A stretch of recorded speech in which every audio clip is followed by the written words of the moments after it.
Hey everybody, welcome back to the channel. My name is Alex and this is the Wisdom Tradition Podcast. And today I am very excited to be launching my newest series, which is also my newest chapter in this unfolding book that I've been laying out over the past few months here on the channel. The current chapter is following up our previous series on Mahayana Buddhism, which is part of our larger series on this pattern of history called the cycle of the Arya, or the Aryan cycle. And so there's this larger cycle, and then within that we've been looking at Mahayana Buddhism as a kind of case study. And now we're going to be looking at the philosophy of Pythagoras, who is the Greek sage who first emerged at the same period as Gautama Buddha, who was the founder of Buddhism. So we're going to be comparing and contrasting Buddhism and Pythagorean philosophy, and looking at how they're both similar in the sense that they're both derived from a common ancestor, this common Aryan lineage that we've been talking about. But they also differ in some ways in terms of what they emphasize. So they describe the same reality, but they emphasize a little bit of a different aspect of that reality. So there's a common sort of enlightenment that takes place, but there's different paths to that enlightenment. And we're going to be comparing and contrasting the Pythagorean school with the Mahayana school. Our previous series was broken up into two chapters. There was an original chapter called Mahayana Buddhism, A Guiding Light for the New Age. And then there was a follow-up that was a three-part article that comprehensively overviewed the fundamentals of their doctrine, of their system of teachings. And we're going to be doing a similar thing here. There's going to be two articles, and but in this case, each article is going to be multiple parts. There are going to be 4 parts in particular. And so this current episode is going to be part 1 of this initial chapter on Pythagorean philosophy. And the purpose of this initial chapter is to give an introduction and to discuss some of the fundamental ideas associated with the Pythagorean approach to philosophy, which is rooted in number and mathematics and geometry. So we're going to be talking about some of the fundamental concepts and some of the meanings of the numbers, the Pythagorean approach to number. And basically what they're trying to do is describe God and understanding God and the emergence of God and God's creation in terms of its archetypal numerical principles. And so that's what we're going to be going into.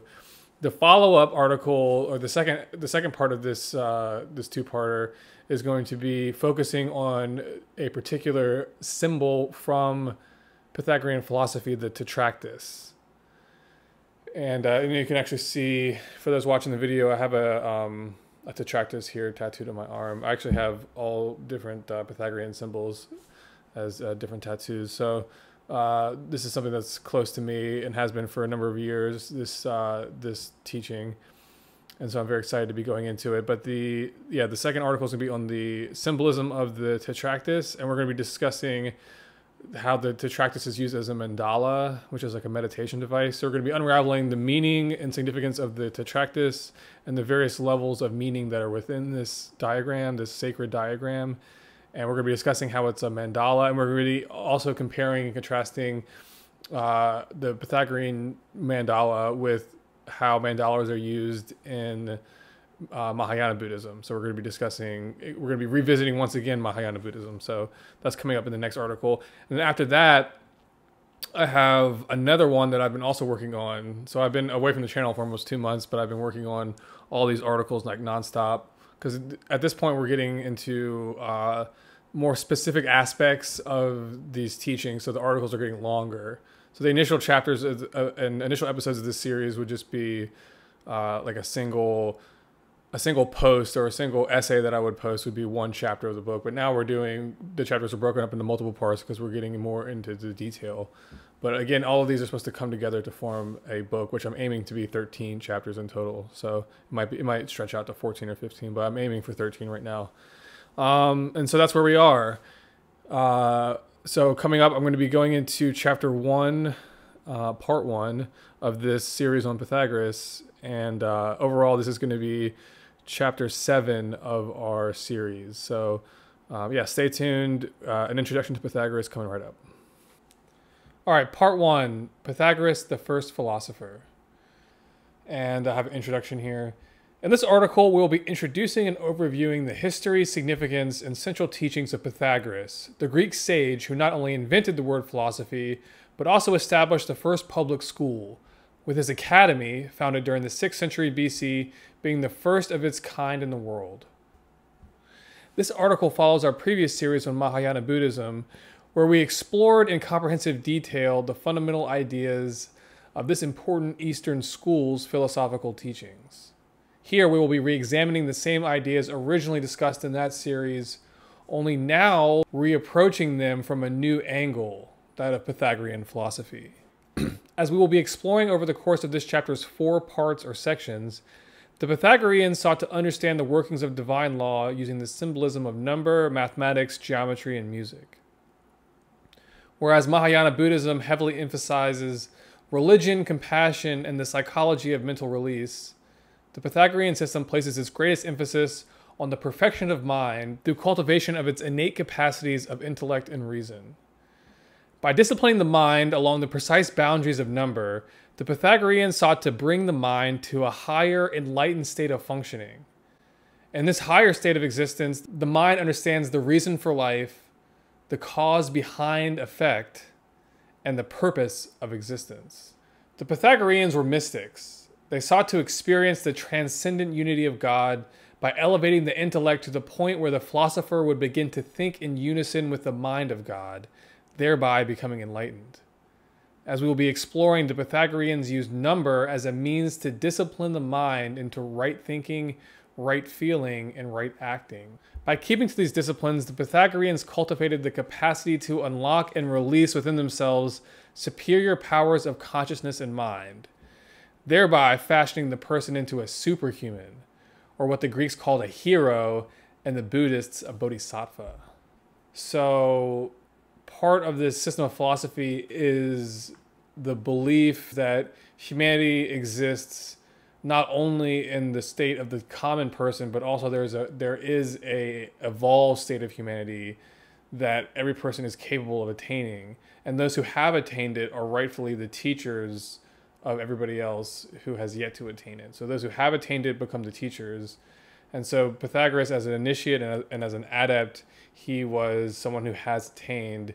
And so his whole system of philosophy is based on trying to give the populace an institution and a set of symbols and a set of divine mathematics that they could use to attain for themselves the same achievement that he had done during his journeys and travels and initiations, which we'll be discussing momentarily.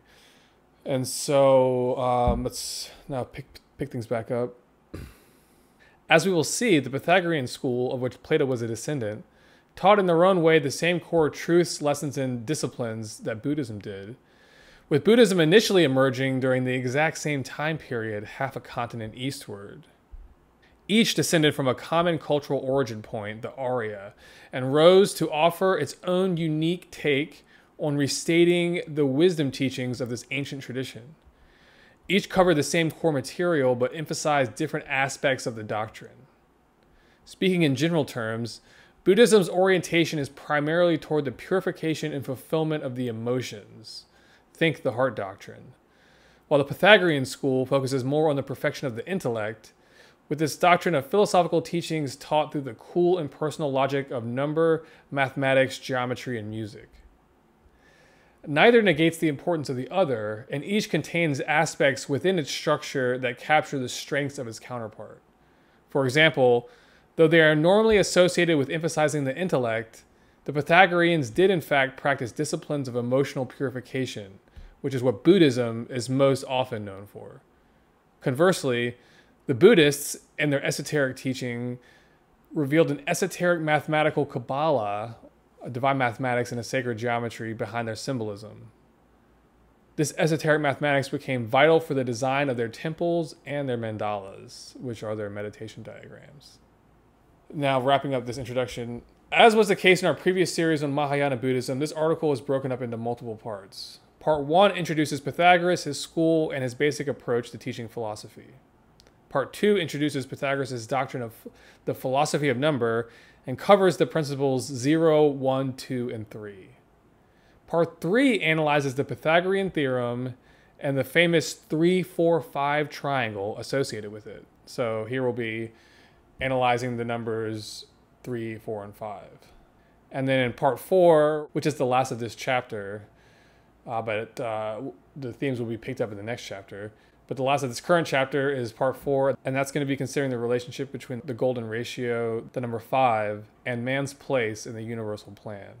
Having now set the stage by introducing this article's main topics and its table of contents, let's jump in and begin part 1. And part 1 is called Number and Archetype. In the pages below, we will be exploring how Pythagorean philosophy uses the symbolism of number, mathematics, and geometry in order to explain the nature of God and man's place in universal creation. Pythagoras describes the universe as a divine creation that emerges out of an eternal state of absolute existence that the Pythagoreans termed zero. And the zero is just we all know what it looks like, but symbolically, it's actually supposed to be the Ouroboros, if you've ever seen that symbol before. And I hope I'm pronouncing it right, but it's the dragon or the snake eating its own tail. It's a very classic symbol that you'll see all throughout the world in terms of esoteric philosophy. The symbolism of the snake and the dragon is important in its own right, and then the fact that it is it's eating its own tail implies an eternal circular motion. And so this eternal state, the state that is forever outside of any limitation, but is the host of all further states, which are each limitations of itself, this state is associated with the principle of zero. So from this eternal state, and within this eternal state, at regular periodic intervals, divine consciousness awakens and becomes unity.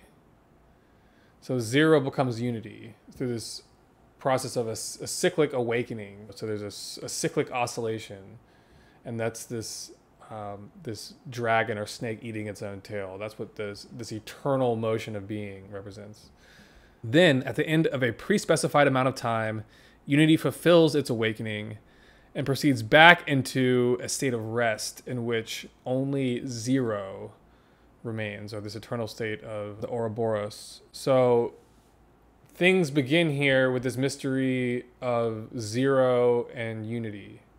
And unity is the foundation of the number 1, but the number 1 hasn't even emerged yet. Unity is the sort of like higher spiritual concept from within which the number 1 emerges. So right now we're talking about abstract concept of unity and sort of non-existence or zero. And this is the same difference in the Mahayana series that if you listen to that one, that we discussed in relation to the concepts of Adi Buddhi and Adi Buddha. And then in Hindu philosophy, this is something that we're going to be actually discussing in one of the other chapters of this, or in one of the other parts of this chapter. But we have this idea of Brahman and Brahma. Or sometimes you'll see Brahman written as Parabrahm. So you have Parabrahm and then you have Brahma. Parabrahm means above Brahma.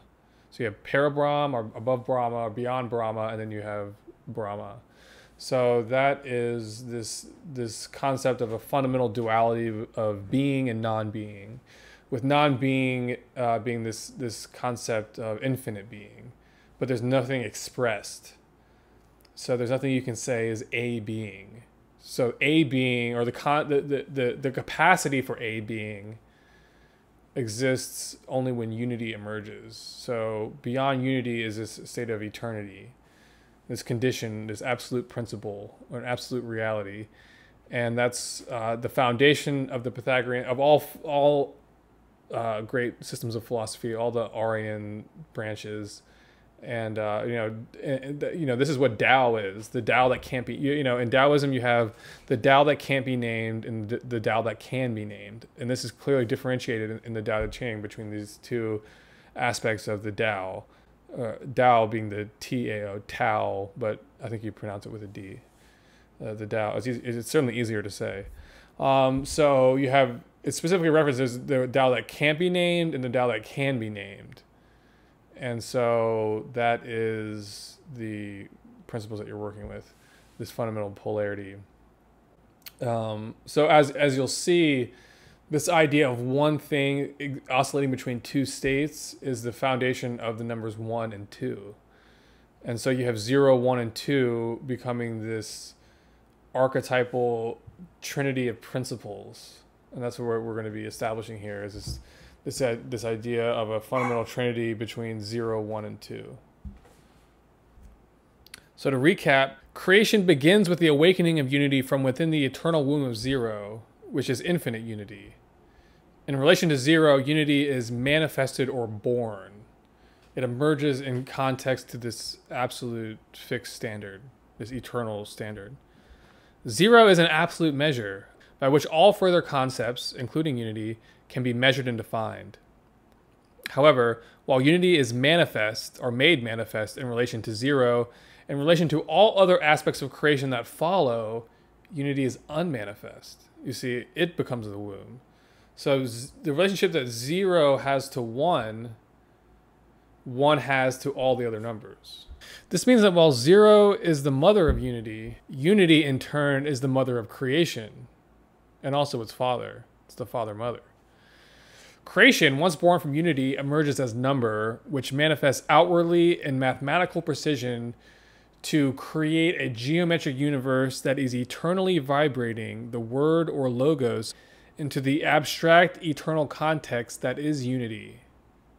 And unity, in turn, is doing the same in relation to 0. This idea of triangulation, this idea of trinity, is the fact that you're always, even the highest principle of unity has to be triangulated. So you have this sort of like paradox of this idea of oneness. You describe this ultimate oneness as always having 3 interrelated aspects, because that's the best that we can do. That's the best that the mind, the intellect can do.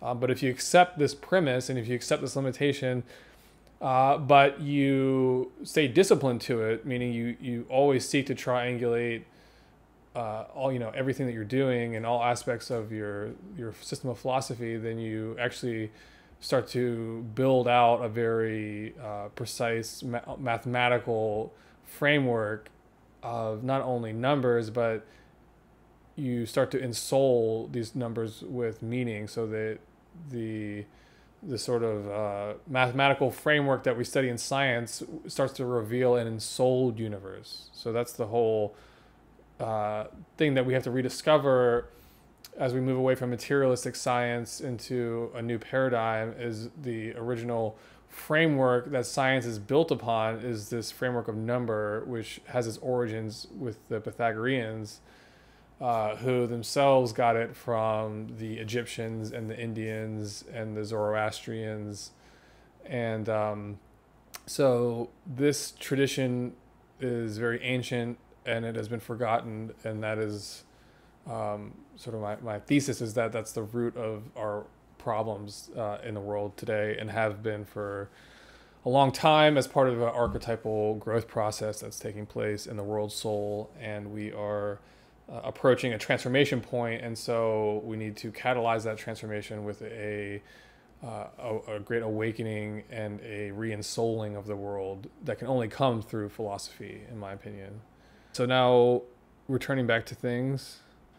In the Pythagorean system, number, math, geometry, and music synthesize together to form a precise model of the spiritual design of the universe, its cosmic archetype, first fashioned within the divine intellect of the Creator. Creation is the process of bringing an initial archetypal vision or seed idea into objective manifestation, where the inner potentials of consciousness manifest outwardly as material bodies. So consciousness is cause and body is effect. And then the soul or the mind mediates the interaction between the two. So you again establish a trinity here. The numerical foundation of existence, the archetype, is the initial perfect divine thought that the Creator conceived for his creation. This idea or plan was planted within the womb of matter in the beginning of time. Through time, which manifests as a cycle, life grows and evolves to become the objective physical recreation of that initial divine thought image, that archetype. The Pythagorean doctrine of number describes the archetypal design of the universe in precise mathematical detail. According to the Pythagorean teachings, the universe emerges as an orderly numerical sequence of emanations in which unity plays host to a series of hypothetical divisions and partitionings within its own consciousness. The end product of this self-fractionalization is the formation of a world soul, which is comprised of a diverse internal anatomy of differentiated, individualized life forms. The entire system is integrated and synthesized together at the level of the whole, such that unity remains always overtop, within, and throughout the world of diversity, which is manifested within the inner space of its consciousness. Material creation is constructed and evolved according to a divine numerical pattern, an unchangeable and perfect design, a framework of law that is immutable and ever-present. Man's purpose is to learn and serve law, not to try to overthrow it through use of his own willpower. By studying and mastering Pythagoras' philosophy of number, the individual is trained to learn, serve, know, and love the law, to become its willing, loyal, and capable instrument within the world of human affairs. So you become an instrument of the law, an ambassador of the law. In this way, the philosopher loves and serves Sophia, the wisdom that is ever present within cosmic creation. So the wisdom that is within creation is law, becomes law. The philosopher prepares himself to become the lover of this law. And this act of love and law is associated with the mystical realization of the law, which is an experience of love, on an archetypal experience of love, which is a divine experience. So this mystical element is infused throughout the Pythagorean system, and it makes this whole doctrine of number, like, it vivifies it with life. It makes it beautiful and inspiring. So that's the end of that first section. Second section, Pythagoras, the founder of philosophy. Throughout our ongoing series on philosophy, we've been tracking how one original revelation of divine wisdom, the Arya, has disseminated across time and space through an evolving lineage of teachers, doctrines, and schools to infuse itself into all aspects of human life. The life of Pythagoras confirms this fact. During the 6th century BC, this sage-like prodigy underwent a long pilgrimage across Eurasia. I'm talking about Pythagoras. So he went, during the early part of his life, he went on a long spiritual pilgrimage across Eurasia, and this pilgrimage was many decades in duration, where he studied with mystery schools, gurus, and holy men of numerous cultures across the great continent, earning initiation into dozens of esoteric orders and traditions. So he spent decades becoming initiated into the academies throughout the world. And I don't talk about this in the paper, but he was, or as the myth goes, his parents received a prophecy at the oracle of Delphi about their son, or a son that would be born to them who would be a genius, and a great teacher of mankind, and so when they had a child, they put everything into his education. So he was born into a certain set of circumstances that allowed him to, from an early age, develop in the way that was necessary for him to get the education he needed, because he was given his parents invested in the finest tutors in the region, and he studied with so he studied the Orphic mysteries originally, and then he went out and became this initiate and studied with other cultures, but all this was prophesied by this oracle, by the Oracle of Delphi. So anyway, that's the kind of background here. Having accomplished this unbelievable feat, Pythagoras famously confirmed that, in their innermost essence and substance, all of the various esoteric traditions he encountered taught the same ultimate truth and doctrine, each tradition being a unique branch of a common tree, with each branch leading ultimately to the same omega state or endpoint, the mystical realization of a single ultimate truth, the unity of God, the brotherhood of man, and the beauty and goodness of law. On Pythagoras' initiations, Manly Hall writes, in every place that he visited, he sought out the most learned, discoursed with them, and compared their doctrines. In the end, after initiations into 14 systems of world religion, he solemnly asserted that all were identical in principle, serving the same God, teaching the same virtues, and practicing the same disciplines. Pythagoras is perhaps the most widely initiated man in world history. He affirmed that after initiation into over a dozen different esoteric orders, the inner esoteric wisdom that each concealed behind its outer body of symbolism revealed an identical inner truth. Each were branches of one tree, one supreme wisdom tradition. The truth of the Pythagoreans is the same truth that Mahayana Buddhism bears witness to with its doctrine of Buddhas and Bodhisattvas. At root, each states that the universe is the body of a living God, that this God is immanently present within every life form in creation, and that one great revelation of wisdom, the so-called cycle of the Arya, is traversing the globe in a series of emanating waves, with all great systems of religious philosophy that have emerged within the past 12,000 years being direct or indirect descendants of it. Having dedicated the majority of his life to his travels and initiations, it was only in the latter part of his life that Pythagoras returned to the Mediterranean region of his birth and founded the institution that would bear his legacy, the world's first official school of philosophy.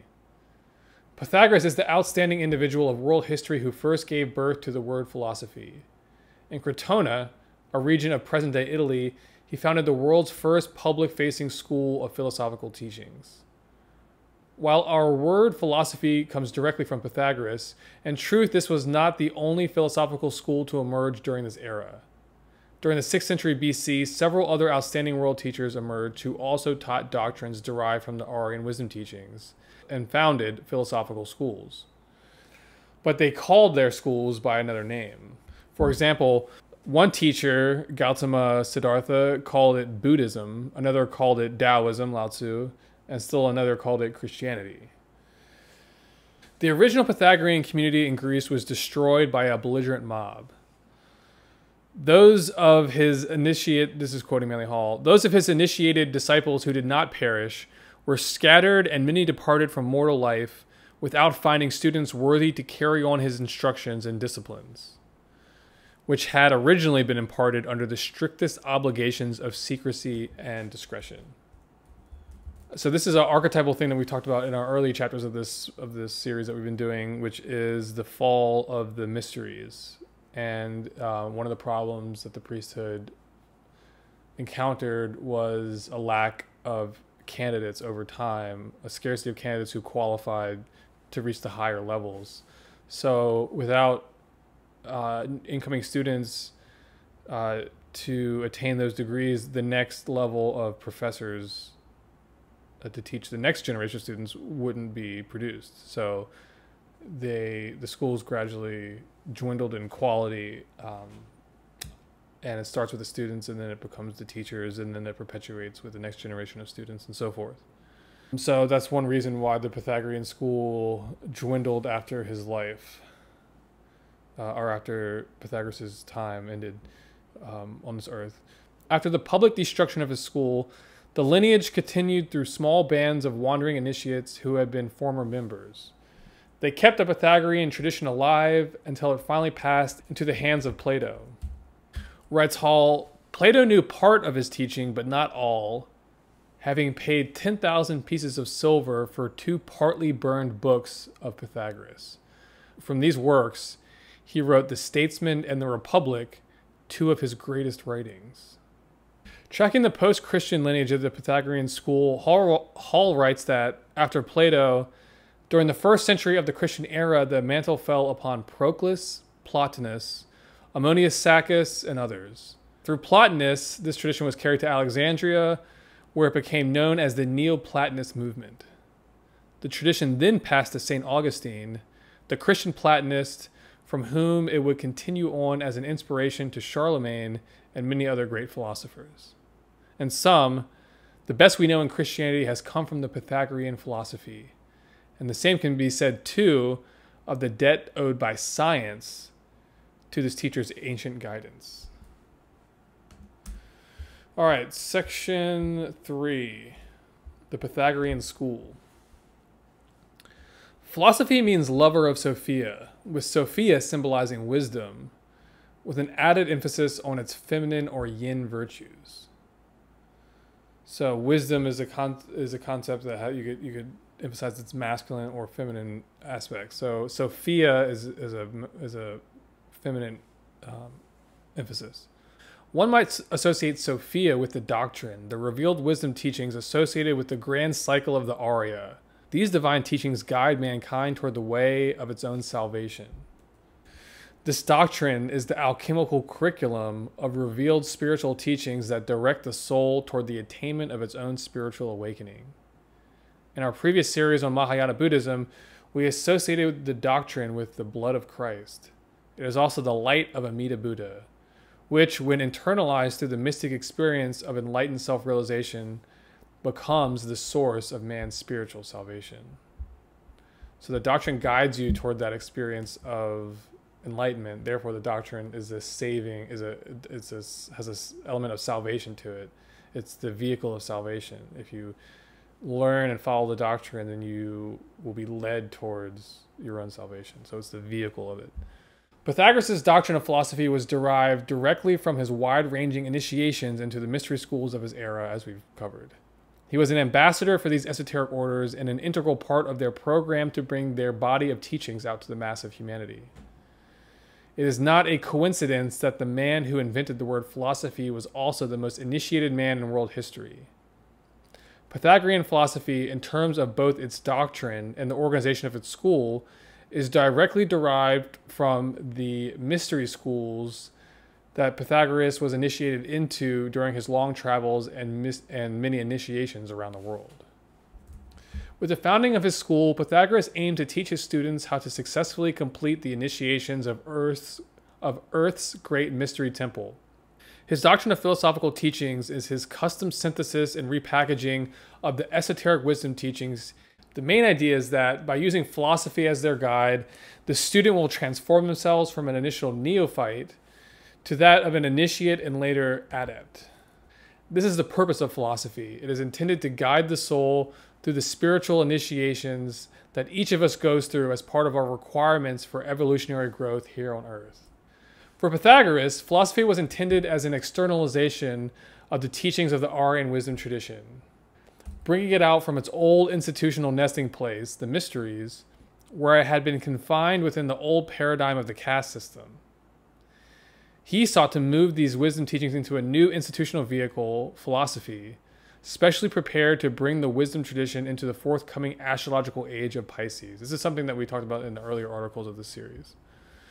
As the caste dynamics of pagan civilization were beginning to break down, the esoteric teachings once monopolized by the priesthood was being prepared to shed the constraints of its old institutional vehicle, the pagan mysteries, and instead move into a new, more flexible form, philosophy, one that could extend the divine light of wisdom further into the outer body of mankind. As part of this effort, Pythagoras emerged to found the world's first school of philosophy, where the mysteries would be repackaged in a form custom fit to meet the needs of an evolving humanity about to enter a new world age. In this labor, Pythagoras worked alongside other great world teachers of his time. Together, they gave birth to philosophy as a world institution, a new psychological technology, you can almost think of it as, born within the mind of the collective, which in time will prove to be the vehicle, chariot, or Merkaba, leading man to the achievement of his own spiritual salvation. Describing the founding of the Pythagorean school, Manly Hall writes, "In a little colony in Italy called Crotona, Pythagoras established his school of philosophy. He was the first to found a college for the dissemination of wisdom. Seekers and thinkers from all parts of the world gathered here, to be bound in a mystical tie of brotherhood. All who entered bestowed gifts and property. No man in the university owned anything in his own right. Rich and poor held their goods in common and lived a simple life." And so the school was not just a type of school that we go to and then you go home. The school was this type of immersive life academy as a commune. Pythagoras is also associated with the founding of a second community, the Essenes of Syria, which is the community where, according to many opinions, the Master Jesus had his teachings. So actually, Christianity, as a philosophy, as sort of esoteric Christianity, or the philosophical Christianity, which emerged, you could say, was the original Christianity, emerged at the onset. But the inner, like, Gnostic core of Christianity originates in this Essene community, and the Essene community was actually founded by Pythagoras. And so this commune lifestyle that we're talking about, associated with the Pythagorean school, was actually practiced in Syria by this Essene community. And then, hundreds of years later, after Pythagoras, this becomes the community that ends up producing the what Manly Hall is implying here, the Master Jesus. And then, I'm not going to get into all this stuff with esoteric Christianity because that's a whole work on its own, but just note the connections here. So then Hall continues, like the Essenes, who were said to have been founded upon the Pythagorean pattern, the members of the Crotona fraternity held all their goods in common, retaining nothing to themselves. Their internal laws, disciplines, and regulations were intended to bestow a placidity of the soul, a genuine love for learning, and a quiet, patient acceptance of the burdens of daily living. Continuing, in establishing his school at Crotona, he seems to have drawn heavily upon the disciplines of the numerous temple colleges that were scattered throughout the ancient world and were the principal repositories of advanced knowledge. So Manly Hall is now referring to the fact that this communal design of the Pythagorean school and then later the Essene community, that this was actually a type of externalization to the way of life that was practiced by the priesthood within the temple. That this caste apart, this Brahmanic caste, this innermost caste of ancient society existed as a civilization apart, and they lived in this style. So this is a sort of externalization of... So what Pythagoras did is he not only externalized their teachings, but he externalized elements of their way of life as well. The school founded by Pythagoras imitated the organizational design of the mysteries. The ancient mysteries were polarized into an upper and lower, or inner and outer, organizational dynamic, with adepts and initiates comprising the upper or inner realm, with its doctrines of inner mystical teachings, and then the neophytes and the new and less advanced students and lower initiates studied the lower aspects of the teachings, the ones that deal with the individual's relationship with the body, emotions, and outer world. The Pythagorean school replicated this inner-outer polarity within its own structure, with its teachings distributed across a spectrum that ranges from an exoteric or outer pole to an esoteric or inner pole. So there's a dialectic. Manly Hall elaborates, the Brotherhood of Pythagoras was divided into two groups, called the exoteric and esoteric. Those in the exoteric group were those young in wisdom. After a course of study which required from 5 to 10 years, they were admitted into the esoteric groups. From behind a curtain, Pythagoras taught those in the exoteric group. To the esoteric students, he discoursed in their presence. So that, again, is an imitation of the mystery school pattern, in which the hierophant or the high priest was veiled to the outer body, the lower mysteries, and the initiates and the inner, those working in the higher aspects of the mysteries, were the ones who were permitted to learn at the feet of the master. In between the two polarities, or esoteric and exoteric, was a middle ground.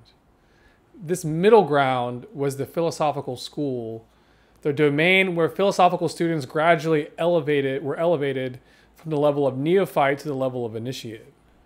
According to Manly Hall, the 3 degrees of the Pythagorean school are the mathematici, who studied the exact sciences of mathematics, astronomy, and music; the theoretici, who were devoted to metaphysical researches; and the electi, who were dedicated to the most esoteric instructions, which were limited to only the most advanced pupils. So there was the outer body was the mathematici, the intermediate, who were devoted to metaphysical researches, which is what philosophy is really about, is the theoretici, And then the electi were basically the initiates and adepts. Pythagoras' philosophical teachings are designed to extend flexibly and adaptably into all levels of the schoolhouse, with his doctrine seamlessly unfolding from the study of first principles that the neophytes undertake into more elevated and abstract aspects of the doctrine, ones that involve meditation and the use of mandalas, mudras, and mantrams.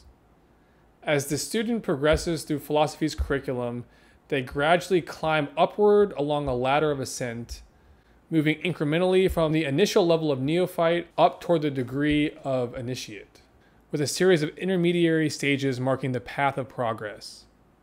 Once at the level of initiate, one repeats the process as they attempt to move up once more to the supreme level of adept. In this way, the Pythagorean community functions as a preparatory school that trains and tutors the souls of its students in their quest to master and overcome the trials and tribulations of earthly life. Philosophy is designed to motivate, inform, and guide the student upwards through a series of sequentially unfolding internal realizations. These serve to initiate the soul into higher states of psychic and spiritual realization. For this outcome to be achieved, however, the philosopher must first cleanse and purify their mind and body. And then that concludes that section, and now we're going to be going to the fourth, which is the Pythagorean method, disciplining the mind through reason. This is the last section of this part 1 of this chapter. All great philosophical traditions, from the Pythagoreans to the Buddhists to the Taoists, have as their primary objective the discipline and purification of the mind, this being a necessary prerequisite for any student's advancement into higher grades of the esoteric teachings.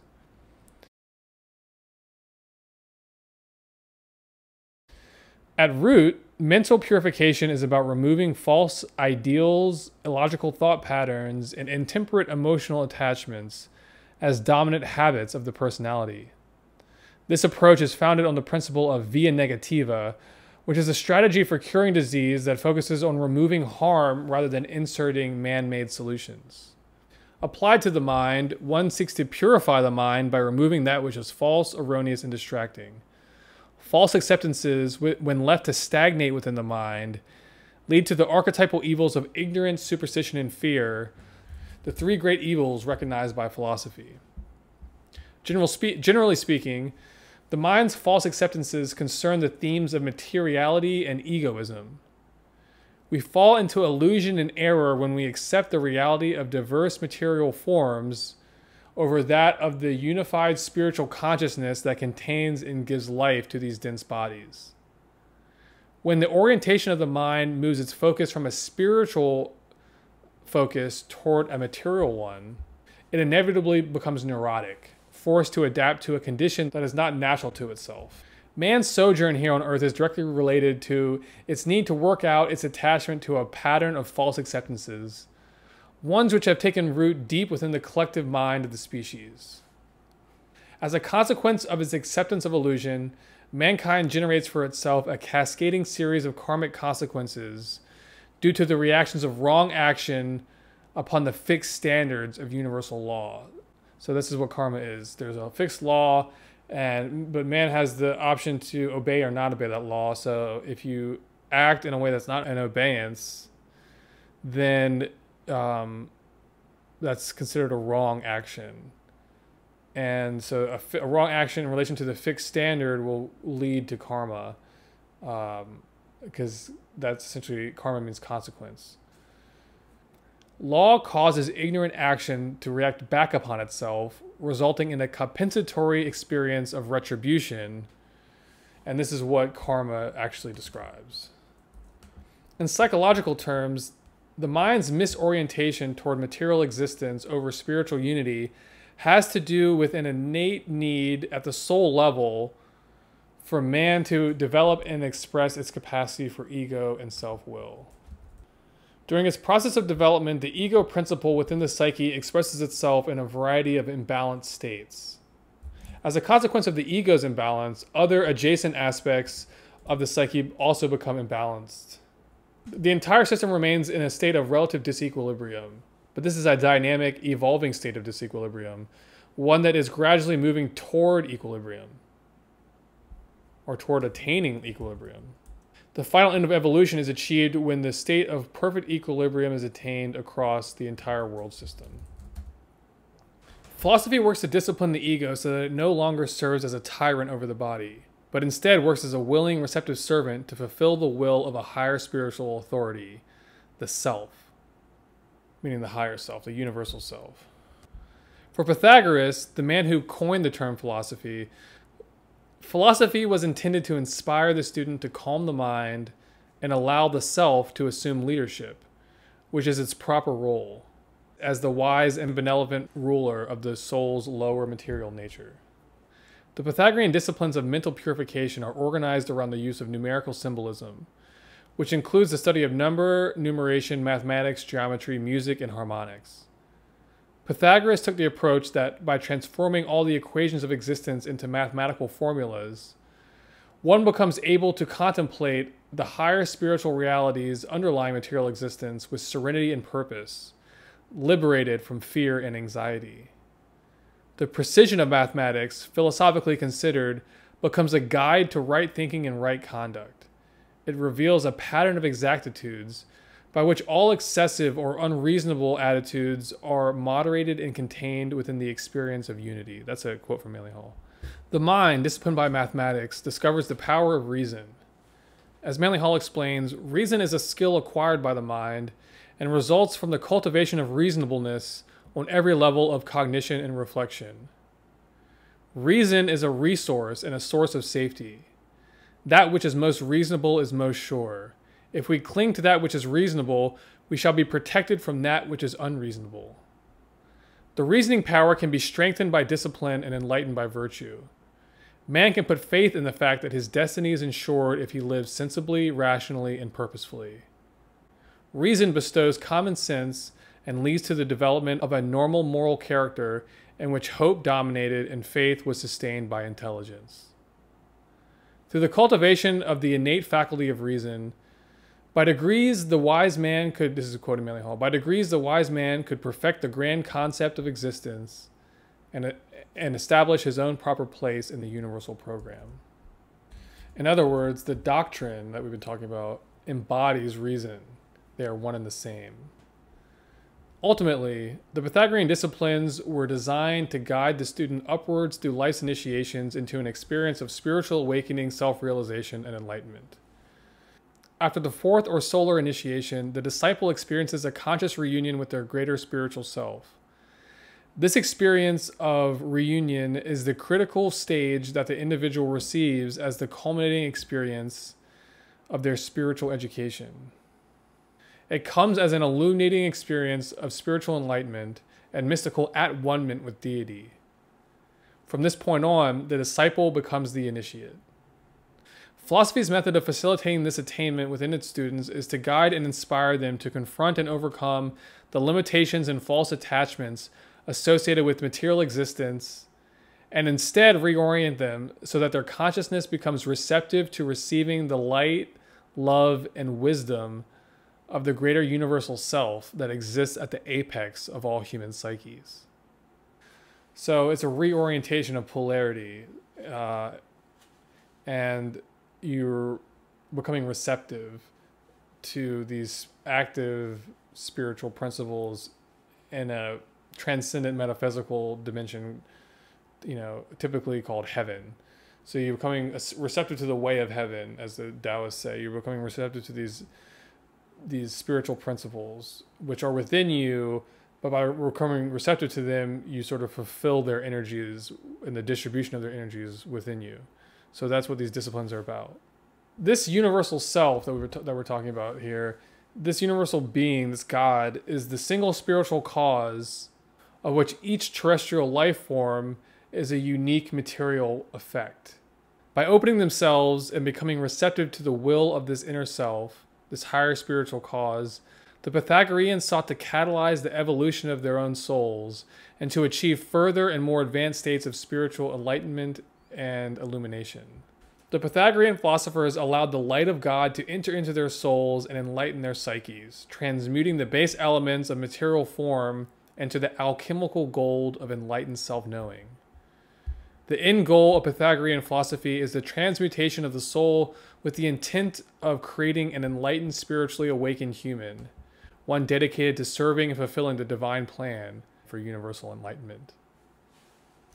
And that is the end of part 1. Again, the end goal of philosophy, of Pythagorean philosophy, but philosophy in general, is the transmutation of the soul with the intent of creating an enlightened, spiritually awakened human, one dedicated to serving and fulfilling the divine plan for universal enlightenment. The Pythagorean philosophers allowed the light of God to enter into their souls and enlighten their psyches, transmuting the base elements of material form into the alchemical gold of enlightened self-knowing. The universal self, God, is the single spiritual cause of which each terrestrial life is a unique material effect. By opening themselves and becoming receptive to the will of this inner self, this higher spiritual cause, the Pythagoreans sought to catalyze the evolution of their souls and to achieve further and more advanced states of spiritual illumination and enlightenment. Again, recapping this because this is important and these are the main themes that we're going to be talking about in this series.